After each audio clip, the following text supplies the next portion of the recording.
Madam وزیر اعلیٰ نے ایک اچھا کام یہ کیا کہ گزشتہ رات اپنی حکومت کے فلیگ شپ یعنی سب سے بڑے منصوبے ستھرا پنجاب کی ناکامی کا دبے لفظوں میں اعتراف کر لیا۔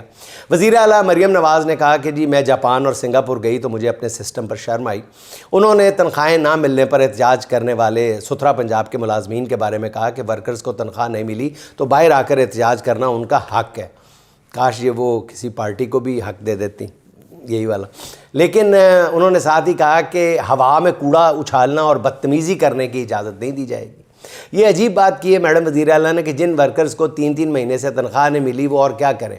آپ کا تو نعرہ ہی میڈم گڈ گورننس کا تھا۔ یہ کیسی گڈ گورننس ہے کہ صفائی کرنے والے ورکرز جو ہیں وہ کئی ماہ سے تنخواہوں سے محروم ہیں، صوبے کی چیف ایگزیکٹو کو اس کا علم تک نہیں ہے۔ یوں لگتا ہے میڈم وزیر اعلیٰ کسی بڑی مشکل میں ہیں۔ اپنے گزشتہ ویلاگ میں نے عرض کیا تھا کہ ستھرا پنجاب کے بعد صحت کے شعبے کو بھی چیک کریں۔ بدقسمتی سے آپ کے عہد میں صحت کا شعبہ جو ہے مکمل طور پہ کولیپس کر گیا ہے، کوئی مانے یا نہ مانے۔ کہیں ایک سرنج کے بار استعمال سے ایڈز پھیل رہی ہے، کہیں لوگ سرکاری اسپتالوں میں ادویات سے محروم ہیں۔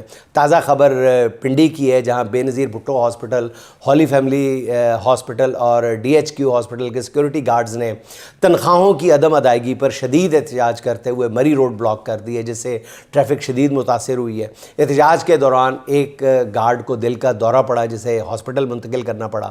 احتجاج کرنے والے گارڈز کا موقف ہے کہ انہیں 4 ماہ سے تنخواہ نہیں ملی۔ ان کا کہنا یہ ہے کہ وہ جس سیکورٹی کمپنی کے ملازم ہیں وہ نون لیگ کے MPA ضیاء اللہ شاہ کی ملکیت ہے، اور سیکورٹی گارڈز کا یہ بھی کہنا ہے کہ کمپنی ایک سیکورٹی گارڈ کی تنخواہ 45,000 روپے وصول کرتی ہے جبکہ انہیں اس میں سے 25,000 روپے دیتی ہے۔ یہ 25,000 بھی 4 ماہ سے ادا نہیں کیے گئے۔ اب میڈم وزیر اعلیٰ بتائیں کہ سیکورٹی گارڈ کے اس احتجاج میں کیا بدتمیزی ہے؟ دوسرا، سیکورٹی گارڈز کی تنخواہ نہ دینے والے نون لیگی MPA کی سیکورٹی کمپنی کے ساتھ کیا سلوک ہونا چاہیے؟